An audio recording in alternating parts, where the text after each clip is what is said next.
Hey there, Brady here with your daily tennis lesson. So we're looking at handling depth this week at DTL, and we spent some time earlier in the week on moving back against this big, heavy topspin ball from our opponent. And today I want to look at another option going against this ball, which would be to take it on the rise. And this is something that really rings true to me, because this would be more the style that I tend to play if my opponent starts to go really big over the top of the net with that heavy spin. So a couple things we want to look at, 3 to be specific. The first would be contact point. All right, we're looking at a ball that's again, heavy and deep. So it's probably landing somewhere in this zone right here. And as we've seen, we've already worked on getting back against this. So contact point, if I take this more on the rise from, say, this position, obviously that ball hits there, it's springing up really quickly. So we've got to be aware that our contact point's going to be probably in the neighborhood of shoulder height, but as we know, every ball varies a little bit. Could it take a little less of a bounce? Sure. But I'm thinking when I go on the rise against a heavy ball, I'm definitely pre-planning this contact point, probably anywhere from rib cage to shoulder height. So as we start to process that the ball's going to be higher and not down more in this kind of comfortable waist level zone, a couple things to look at there. One is, now as I make contact up here, I'm above the height of the net, which is a great thing. All right, I don't have to take a ball, say that was down low, and work up over the net. I already have my net clearance built in. So that to me is a little bit of underlying confidence that goes with this shot, that the net's kind of out of play to begin with, which is pretty cool. Following up with that contact point in there is that the racket path to the ball is going to level out a little more. If I'm on the rise, not backing up, and playing the ball closer to shoulder height, you know, again, built-in net clearance, I'm going to swing a little more level through the ball. I think a lot of you have heard me in the past describe a swing similar to this as kind of clearing the table on the ball. Absolutely what we're looking for here, because we want to think about driving the ball over the top of the net from this position, and therefore we don't want to look to come under and up and kind of scoop this high ball.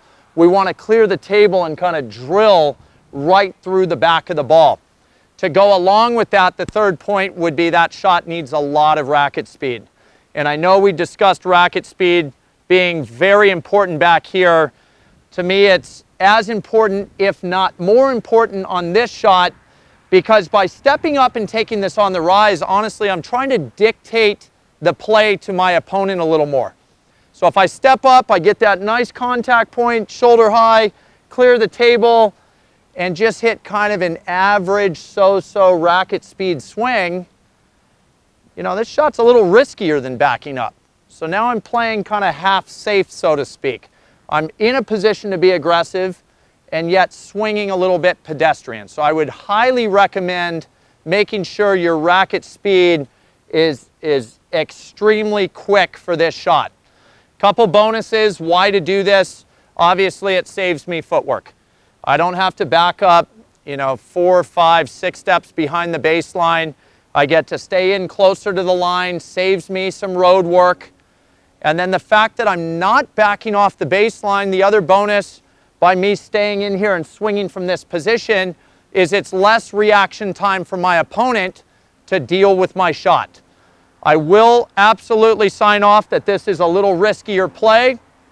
So maybe a nice combination of moving back once or twice to handle the depth from your opponent and build up by maybe the third attempt to taking it on the rise.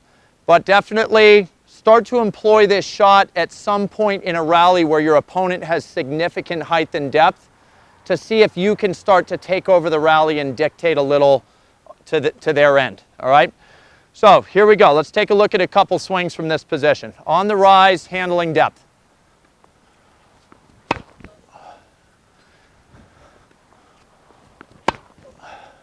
One more here.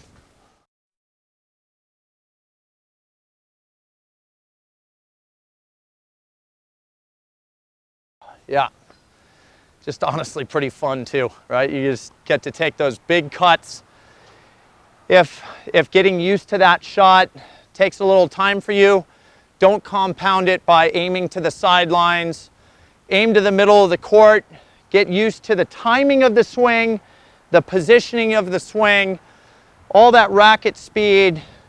And then once you have that shot going and you feel really confident in it, now the next level is to play that shot to really probably go past your opponent with a winner. Anyways, really fun day today. Hope you guys enjoyed that video. That's all I got. Please click like below this video, and if you have not subscribed to our channel yet, please do so, as well as check down below me in the description of this video. You'll find the link to 3 free courses Mark and I have put together. I think you'll find those really helpful as well. All right, so until next time, be well, and we'll see you soon at Daily Tennis Lessons.